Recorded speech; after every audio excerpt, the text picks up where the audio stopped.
नमस्कार, मी पंजाब डक. मी आलो आहे केरळ राज्यामध्ये कोची शहर आहे. कोची शहरमध्ये ह्या लुलू मॉलला या ठिकाणी आलेलो आहे आणि या ठिकाणी आपल्या महाराष्ट्रातल्या शेतकऱ्याला अंदाज देणार आहे. राज्यातल्या शेतकऱ्याला सांगू इच्छितो की आपल्या महाराष्ट्रामध्ये उद्याच्याला 27 सप्टेंबर 28 29च्या दरम्यान राज्यात जोराचा पाऊस पडणार आहे. म्हणून हा अंदाज सर्व राज्यातल्या शेतकऱ्यांना अंदाज लक्षात घ्यायचा. सांगायचं झालं तर हा पाऊस आजच 26 तारखेला म्हणजे 26 सप्टेंबरला विदर्भाकडे सुरू होणार आहे. चंद्रपूर, वर्धा, नागपूर, भंडारा, गोंदिया, यवतमाळ, वाशिम, हिंगोली, परभणी, नांदेड म्हणजे आज 26 तारखेला मध्यरात्री त्याला हा पाऊस सुरू होईल. पण त्याच्यानंतर 27 तारखेला हा पाऊस काय होणार आहे, पुढे सरकणार आहे. म्हणजे विदर्भातून काय होणार आहे, तो नांदेड जिल्हा, परभणी जिल्हा, लातूर जिल्हा, हिंगोली जिल्हा, बीड जिल्हा, जालना जिल्हा, संभाजीनगर, अहिल्यानगर आणि इकडे बुलढाणा, अकोला तिथपर्यंत उद्याच्याला लगेच 27 तारखेला ते जाणार आहे. त्याच्यानंतर 28-29च्या दरम्यान तो संपूर्ण पश्चिम महाराष्ट्राकडे जाणार आहे. म्हणजे सोलापूर जिल्हा, सांगली जिल्हा, सातारा जिल्हा, पुणे जिल्हा, मुंबई, कोकणपट्टी, सहित अहिल्यानगरहून तसंच नाशिकहून नंदुरबार, धुळे, जळगाव, मुंबई संपूर्ण तसंच सगळीकडे संभाजीनगर करत असा काय होणार आहे 27, 28, 29, 30 दरम्यान जोराचा पडणार आहे. कुठं रिमझिम पडणार आहे, कुठं अतिवृष्टी होणार आहे, कुठं मुसळधार पडणार आहे. म्हणून हा अंदाज लक्षात.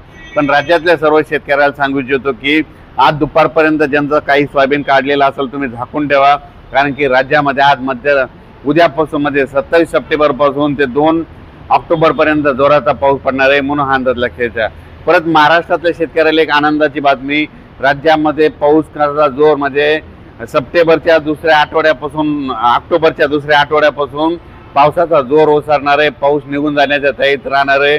म्हणून आज सोयाबीन काढायची असली तर ऑक्टोबर महिन्यामध्ये तुमची सोयाबीन काढू शकता. कारण की ऑक्टोबर महिन्यामध्ये पाऊस ओसरणार आहे, पावसाचा जोर ओसरणार आहे, पाऊस निघून जाण्याची तयारी ठेवणार आहे. म्हणून हे लक्षात. 2 तारखेला एकदा जाळीधुई आल्याच्या नंतर सगळ्यांनी समजून घ्या की लगेच 12 दिवसाला पाऊस महाराष्ट्रातून निघून जातो. म्हणून हा अंदाज लक्षात. सांगायचं झालं तर मग हा राज्यामध्ये आता अतिमुसळधार कुठं पाऊस पडणार आहे.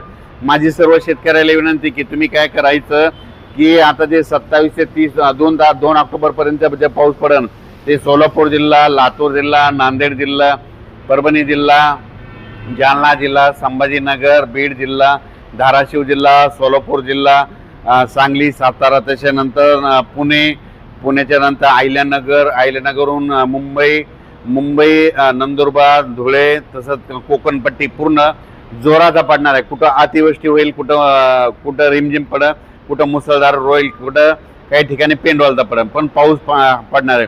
त्याच्यानंतर अद्यापही आतापर्यंत महाराष्ट्रात ज्या ठिकाणी देखील पाऊस पडलेलाच नाही त्या ठिकाणी देखील हे पाऊस शेवटचा असेल. म्हणून हा अंदाज सर्व राज्यातल्या शेतकऱ्यांनी लक्षात घ्यायचा.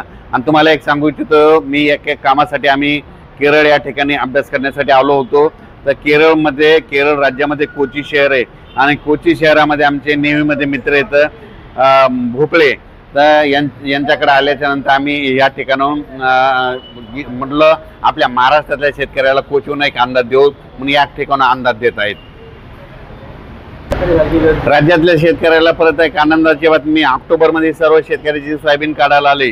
तुम्ही काय करा, 2 ऑक्टोबर नंतर पावसाचा जोर होता, मग तुम्ही काय करा, तुम्ही तुमची सोयाबीन काढा. दुपारपर्यंत काढायची, चांगलं ऊन भेटलं की उचलायची, ढिगल मारून ठेवायचा. पण हे गेल्याच्या नंतर तुम्हाला सांगतो ऑक्टोबर महिन्यात देखील काय असतं म्हणजे स्थानिक वातावरण तयार होऊन अर्ध्या घंट्याचा 1 तासाचा पाऊस पडत असतो. म्हणून हा राज्यातल्या सर्व शेतकऱ्यांना अंदाज लक्षात द्यायचा. ऑक्टोबरमध्ये पावसाचा जोर ओसरणार आहे. म्हणून शेतकऱ्यांनी सोयाबीन काढण्याची तयारी देखील ठिकाणी म्हणून हे लक्षात द्यायचं. आणि त्याच्यानंतर या 27 ते 2 ऑक्टोबर दरम्यान जे नदीकाठचे शेतकरी आहेत, तळ्याच्या बाजूचे आहेत, काही ठिकाणी एक्सेस पाऊस जास्त पडणार आहे. मग जास्त पाऊस पडल्यामुळे नदीला पूर येणार, पूर आल्याच्या नंतर तळ्यामध्ये पाणी जाणार, तळ्याचं पाणी सोडावं लागणार. त्याच्यामुळे आपण आपल्या पाळीव प्राण्यांची स्वतःची काळजी घ्या. या पावसामध्ये विजेचं प्रमाण एक जास्त असणार आहे, वाऱ्याचं देखील प्रमाण जास्त असणार आहे. म्हणून हा अंदाज लक्षात घ्यायचा. आणि थेंबामध्ये देखील मोठ्या थेंबाचं प्रमाण असणार आहे, म्हणजे कमी वेळेत जास्त पाऊस पडणार आहे. म्हणून हा अंदाज लक्षात घ्यायचा. अचानक वातावरणात बदल झाला लगेच एक उद्याच्याला मेसेज दिला जाईल. धन्यवाद.